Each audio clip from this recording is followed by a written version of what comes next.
Happy Sunday evening. Once again, it's Frank Rockets, the House of Orange Sports Channel coming at you. We'll recap the Tennessee LSU series. Tennessee takes care of business this weekend. They break out the brooms. They sweep LSU today. They complete it today with an 8-4 victory. Hats off to this team for a weekend. And I know LSU's not playing good baseball this year. I know the record does not indicate, but it's a preseason number 2 team. They were preseason number 2 for a reason. There's a lot of talent still on this team. There's things they have to figure out. People are comparing them to last year's Tennessee team, but I would say this. I think they have a better offense than last year's Tennessee team. I think last year's Tennessee has a better pitching staff. Maybe not ace-wise, but as far as Hallman goes. But Tennessee gets out 8-4 today. Took that 2-0 lead on a Blake Burke home run, and they did not look back. And, I'll go back to some talking points I've had throughout the year. When Tennessee started the year, I was pretty adamant from the get. I was actually adamant at first. I said Billy Amick leading off. And now I looked at it. Who's more of a threat on the bases? I said Christian Moore. I've been adamant from the get-go, Christian Moore. For some reason, Hunter Ensley started out the year as the leadoff guy. It did not take, about 5 games until Tony Vitello switched it up. He tried Robin Villeneuve up there a little bit at one point, but then back to Moore. Today proved why I want Christian Moore in that leadoff spot. I've seen people say, well, I want him getting RBI opportunities. You only lead off once, all right? What's the guarantee when you're hitting third, you're going to get those RBI opportunities? You got to have 2 good hitters in front of you. You've got Blake Burke up there. Who's to say if Moore's in that third hole, you got a guy in that leadoff spot that can get it done. I love where Christian Moore's at. Twice today, he swept up, no pun intended, when it come to him. Difference in the ball game today. Of course, Cal Stark with that hit, which plated 2 in the 8th inning that gave him that cushion. But a lot of things I liked. Some interesting decisions. Some that almost backfired, some that didn't. But ultimately, I'm gonna give a tip of the cap this weekend to Tennessee's pitching staff. As a lot of us that we've talked about it, we've questioned this pitching staff. This pitching staff coming in was around 15th in the nation, pretty much on the. You factor in as many teams that's pretty good. That's an indication of one of 2 things. This pitching staff's either better than we think, or the other pitching staffs in the country are worse than we think. So, but this weekend, you go back to Friday night. Chris Stamos starts. He gets out of that. He gives up a run only because of a fluke fly ball dropping. Tennessee got that one back, of course, in the 8th inning today. I'm not sure if it was the same situation, but still, a ball should have been caught, dropped in the 8th inning, 2 runs scored due to hustle, and I'll get to that point here in a minute. But you go with Stamos. A.J. Causey bounced back. Looked like the way he should have. Kirby Cannell up and down Friday night. Kirby Cannell, it's kind of the story of his weekend today. Some good, some bad with him. Yesterday, Drew Beam. I don't think Drew Beam was at his best, but what I liked about Drew Beam, he had to battle. This LSU team is not one to set up and take pitches. They come out swinging on him. I think I saw something that said they led off 4 innings yesterday and got their leadoff guy on. But Drew Beam battled, and he battled.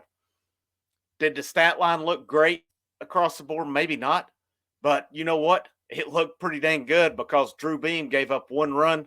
He went 7 innings, and he allowed Andrew Banke and Nate Snead to close that thing out in a pitcher's duel, basically. Why did LSU pull Holman yesterday? I know they went matchup oriented, but I don't know, man. I've seen it where a guy's rolling along. I watched it last year in Columbia. Chase Dolander's best start of the year. He's rolling along. He gave up 1 hit. Tony Vitello pulled him for Chase Burns. You guys have heard me allude to that one, basically reference that one numerous times. And then Chase Burns got torched by South Carolina. Sometimes you make that change and it looks good. Sometimes you make that change and it bites you. It bit LSU yesterday. Today, Tennessee faced their nemesis from the go-home game last year in Ackerman from LSU. And it was nice to see them beat him today. Nice to see because the dude come and pitched out of his mind last year for them. And hats off to him. LSU was a better team last year. They deserved that.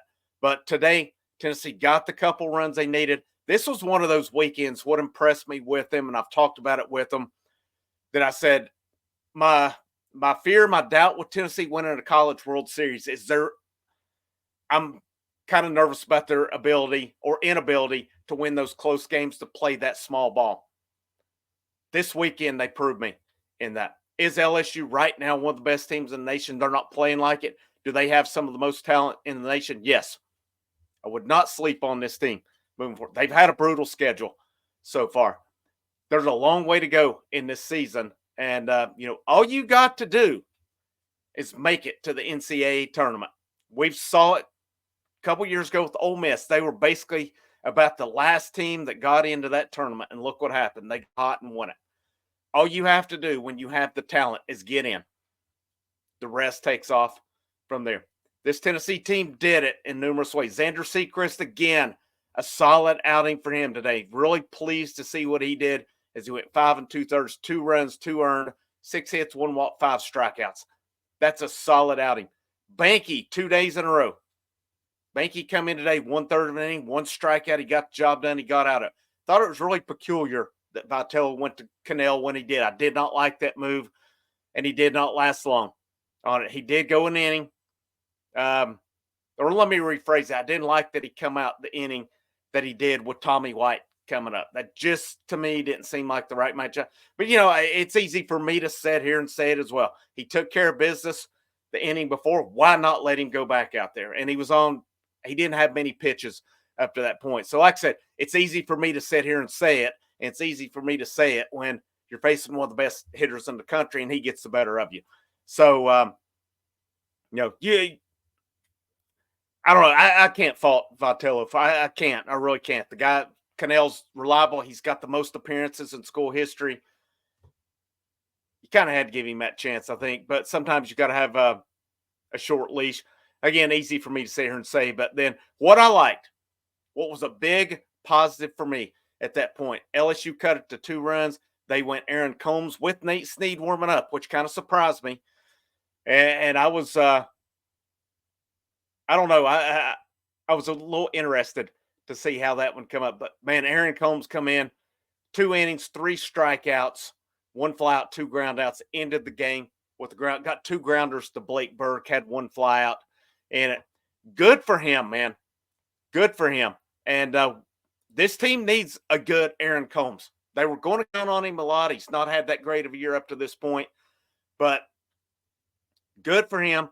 Good confidence booster. I like that they went back to him in the 9th inning. I would have went to him with short leash. They didn't need the short leash. He took care of business today. Another guy I'll get to the offense today. How about Christian Moore? He and Blake Burke tied for the school record in home runs. That's going to be a battle this year to see who ends up with that. And it would be really interesting if they end up tied at the end of the year with it. But very well deserved by these 2 guys. But Christian Moore killed 2 balls today. Big day for him at the plate as he went 2 for 5, 4 RBIs, 2 home runs. You know what I like today? Tennessee had 7 strikeouts. 2 of them were Cal Stark, which Cal went 2 for 4 today. He had a decent day, but it's kind of all or nothing with him. But still yet, I mean, Hunter Ensley's the other 2, which is not surprising. 4 of the 7 come from 2 guys it's not surprising to see strike out. Dylan Dreiling, 2 strikeouts, Tiers 1.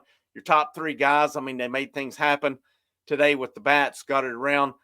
It's encouraging to me to see a guy like Dean Curley not strike out, to see a Reese Chapman not strike out. And what was that we saw today? A bunt.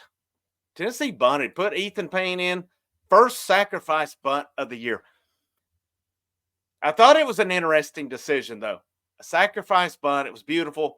You move 2 runners over only to let Cal Stark hit and strike out. I was texting with a buddy. I held my tongue. I was like, we're really not going to pinch it for him here. Stark strikes out. I did not like his body language either. It looked to me like a good pitch. He's a catcher. He turns around and mouths at the umpire. You want those calls if you're a catcher. Okay? That pitch was too close to take. You're not up there with 2 strikes to be selective. If it's close, you've got to swing and especially if you're a catcher, because you want those pitches for your pitcher as well. You argue with the umpire about it, the umpire is probably going to remember that, and you may not get that call. Something to keep in mind for Cal Start. But then, again, why I like Christian Moore to lead off. You put a guy on the lead off because he's fast and he can steal a base, you're screwing yourself. You want a guy at the top of the lineup who can reset it and get it done. Christian Moore, 3-run bomb, changes the tide of that game. Makes that goes from 3-2 to 6-2. Difference in the ball game right there. That's why you want him in that leadoff spot. That's why I've been adamant about it. I don't care about a guy who can hit for average and steal me a base. I want a guy who can hit for average but can change that game at the leadoff spot. Christian Moore is that guy. He is absolutely that guy. This Tennessee team, took care of business, and it's going to be a big week next week. Tuesday, Bellarmine, that they play Tuesday. I can't remember how you exactly play. I know they played them before. But you're playing the top team in the conference right now. Kentucky sets at 14-1. There were people, I saw some people with D1 baseball predict Auburn to beat them this week. They went down to Auburn and swept Auburn. Tennessee took 2 out of 3 from Auburn last weekend, but Kentucky swept Auburn this weekend. You're going to, and Tennessee, the odds are they're going to be ranked possibly second in the nation after this weekend. Arkansas dropped 2 of 3 against Alabama. Clemson dropped 2 or 3 against NC State, plus Clemson got beat middle of the week by USC Upstate. So they're going to drop. I think Texas A&M is going to be number 1. Tennessee's going to be number 2. And I think you got to make a strong case that Kentucky is up there as well. Frankly, I don't know how you put those teams ahead of Kentucky when Kentucky's leading the conference, to be honest with you. But that's going to be a big weekend. It's at Kentucky. Tennessee's going to have to bring it next weekend. That's a heck of a team that they're playing. It's on the road. It's going to be fun. It's SEC baseball at its best. And the thing of it is, Tennessee's got a 10-5 record in conference. They're 4 games back. Even if you sweep next weekend, you're still going to be, best case, second place? In the end, does it really matter? I don't know that it does. But, if you could win that series, that'd be great. If you lose the series, not the end of the world. You win 2 out of 3, great. Main thing is you want to get that top seed, get a number 1 seed to where you're hosting a regional and position yourself high enough where you're hosting a super regional as well. If you're in that top 8, you're going to be hosting a super regional. Now, that could impact Omaha and how you line up, because the ultimate goal is championship. It has to be at this team. All right? Your goal is not just to get to the tournament. Your goal with this team, with Tennessee baseball, where they've been, it's got to be College World Series, national championship. These games and wins matter depending on how you set up. But ultimately, when it comes down to it, you're going to have to do it in Omaha if you're going to win it. I appreciate you guys tuning in. We'll wrap up on that one. But I'm going to sit down right now around 8:30. Some of you, as I talked about, I alluded to it this morning, kicking into Lady Vols coverage. Well, I got a topic tonight that spurred my interest, and it was Coach Caldwell letting go one of the assistants. I'm coming out, Lady Vols first video tonight, and I'm coming out guns blazing, and it's not at Coach Caldwell.